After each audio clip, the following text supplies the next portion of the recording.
Bonjour mes chers lecteurs. Alors je continue mes vidéos sur l'impressionnisme. J'aimerais vous faire part d'autres extraits de mon livre Saudade. Je trouve que c'est un exercice que j'ai effectué en vacances avec ma maman, mais qui s'est avéré positif. Les textes sont vraiment très évocateurs de la nature portugaise. Et cela me donne l'idée peut-être de continuer cet impressionnisme, peut-être en évoquant aussi les paysages qui m'entourent, notamment les paysages de la ville de Thonon, ou les paysages quand je voyage. Donc ça peut être... je ne vais pas tout vous dire, hein, parce que il faut laisser un peu de suspense. Mais quand je voyage, quand je prends le train, quand je prends l'avion, eh bien j'ai de l'inspiration qui me vient d'écrire des textes de nature impressionniste. Il faut savoir que la ville de Thonon a récemment fait une acquisition d'un tableau de Albert Lebourg représentant une femme avec son animal de compagnie. J'ai été à la célébration et j'ai trouvé ça très intéressant. En fait, je trouve que c'est un mouvement qui s'intéresse beaucoup à la nature et qui peut, comme je disais dans mes précédentes vidéos, être une réponse à l'art décadent de Francis Bacon. Parce que j'ai toujours eu beaucoup de mal, je l'ai dit de nombreuses fois dans mes vidéos, avec l'idéal du martyr, l'artiste maudit, l'artiste tourmenté, l'artiste qui ne peut créer que dans une forme de souffrance absolue. Pour moi, ce type d'art est un refuge, en fait, pour ne rien dire. Euh, S'accrocher à une souffrance forte, voire parfois paroxystique, pour créer, je l'ai dit de nombreuses fois, c'est un archétype. On est dans la bile noire, on est dans la martyrisation, on crée parce que on est inspiré par une sorte de souffle divin. La nuit, avec l'opium ou avec ce qu'on appelle l'absinthe, etc. Ça, c'est vraiment l'archétype de l'artiste. Mais finalement, c'est assez creux. C'est assez creux de s'accrocher à la souffrance pour créer. Et justement, ce qui m'intéresse dans l'impressionnisme, c'est que l'artiste va ouvrir son œil et va s'intéresser aux impressions qui l'entourent.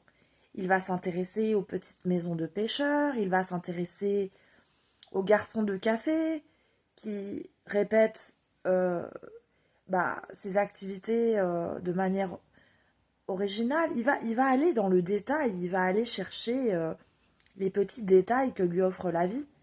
Et il va le faire à la manière d'un artisan. Il ne va pas la faire à la manière d'un martyr. Il va prendre son cahier, il va prendre ses notes et il va aller partout dans la ville. Il va chercher, il va explorer et il va aller à la quête du détail. Du détail qui va permettre au tableau, à la toile, d'être irradiante de beauté. Donc je vais vous faire part de mes petites impressions de Saudade, car je trouve que ce livre finalement est assez bien fait. J'ai bien capté l'atmosphère de Praia da Luz, notamment par exemple la femme au visage de chat. Alors je vais vous lire quelques extraits de mon livre. J'étais partie déjeuner avec ma mère au centre-ville. J'avais rencontré une femme au visage de chat. Ses cheveux étaient longs et noirs, mais son visage rond et ses yeux noirs profonds comme une tourmaline. Son allure se fondait dans le décor. Elle était comme un rocher fier et noble. Elle inspirait l'harmonie et la douceur. Elle avait un côté mélancolique. Comme si elle avait compris qu'ici, à Praia da Luz, le temps n'existait plus. Que si l'on posait bagage, on disparaissait à tout jamais, et que même notre visage devenait fissure du temps. Je ne crois pas que les femmes se mariaient ici.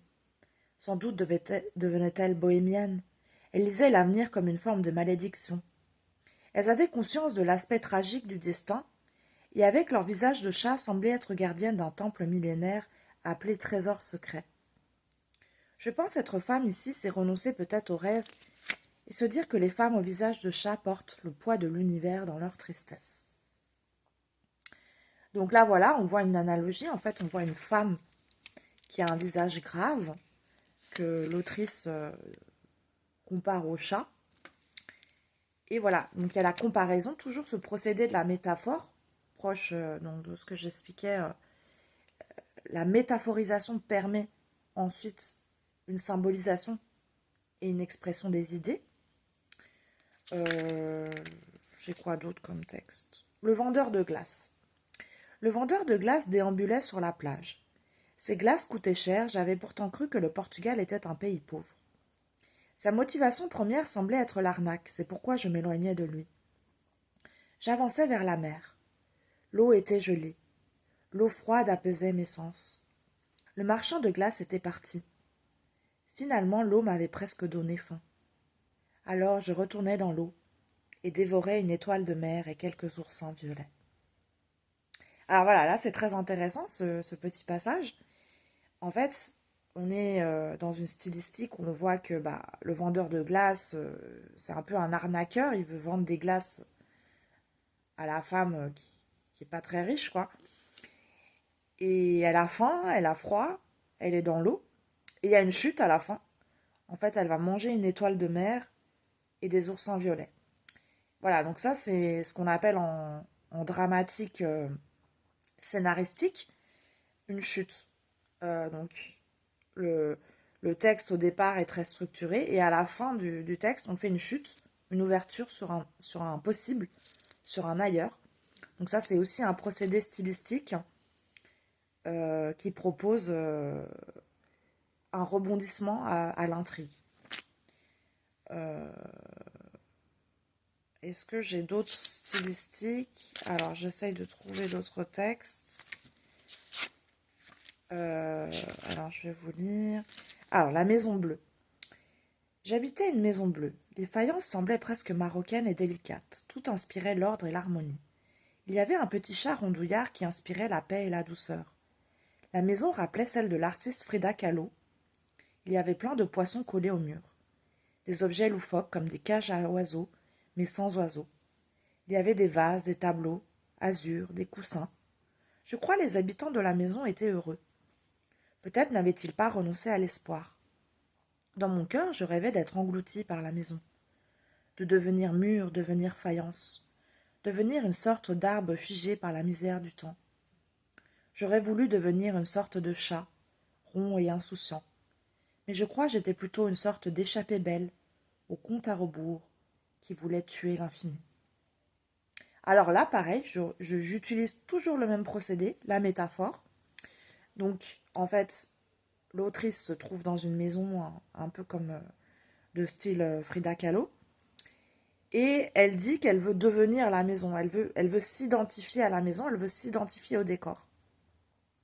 L'analogie, le processus de l'analogie, permet d'exprimer les émotions de l'artiste. Elle veut devenir mur, elle veut devenir faïence pour en fait exprimer sa souffrance. Elle fait un avec la maison pour exprimer son mal-être. Voilà. Donc on voit vraiment le processus de la métaphore et de l'analogie est très présent dans ce livre. Bon, ça j'ai déjà lu.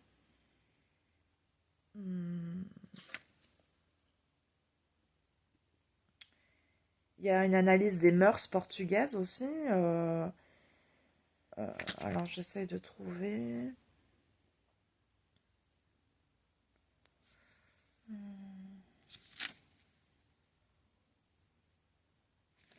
Alors, la plage portugaise. Sur les plages portugaises, les gens sont parfois nus. Parfois, ils parlent fort. Parfois, ils rient. Parfois, ils sont avec leurs amis ou leur famille.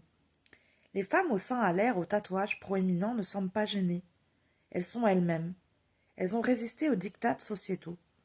Je les envie d'être si libres, si détachées du regard social, gitanes presque. Elles ont résisté à l'eugénisme, au formatage. Je les trouve belles.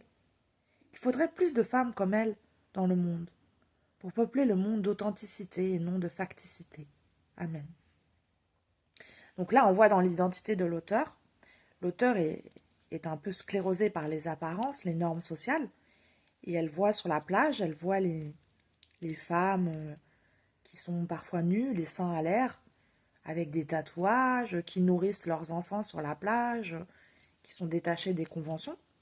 Et là, on voit l'héroïne, et ben en fait, elle est envieuse de ces femmes qui sont libres, au niveau du corps, au niveau de l'expression corporelle, parce que l'héroïne, elle est un peu sclérosée par les apparences, par ce qu'on appelle l'eugénisme, et par les conventions sociales. Les conventions sociales qui viennent d'un aspect assez bourgeois de la société, assez, où il y a beaucoup le tabou, où il y a beaucoup la censure, etc. Donc là, elle se projette, elle se dit, ah, j'aimerais bien être libre, j'aimerais bien être comme ces femmes, moi aussi montrer mes seins sur la plage, mais elle le fait pas, bien sûr, elle le fait pas, parce que elle est dans le tabou, elle est dans la retenue sociale. Euh, un autre texte, alors là, elle va parler de son rapport aux vêtements. Sylvès était une cité anciennement médiévale. Conquis par les musulmans, elle abritait de nombreux poètes et artistes. Avec ma maman, nous avons visité le château de Sylvès. Il y avait aussi une cathédrale où venaient les Templiers du Christ. La cité modeste offrait des magasins chinois un peu tristes. Quels gens peuvent s'habiller de haillons? Comment s'appelle la robe de la pauvreté? N'est-ce pas ce qu'on appelle une forme de nudité? J'aimerais parfois porter d'autres houppelande et apparats. C'est pourquoi j'ai acheté des lunettes de soleil Brigitte. J'ai le cœur et l'âme simples. Je m'habille chez Lidl. Cela fait-il de moi un sous-être? Je ne crois pas. Heureux les simples d'esprit, dit la Bible, car ils seront sauvés. J'ai toujours cru la simplicité est une bonté d'âme, alors je serai sauvé. Donc là, dans ce passage, c'est très intéressant. On voit le rapport de l'autrice à son corps. Elle est pas forcément, elle roule pas sur l'or, pas forcément.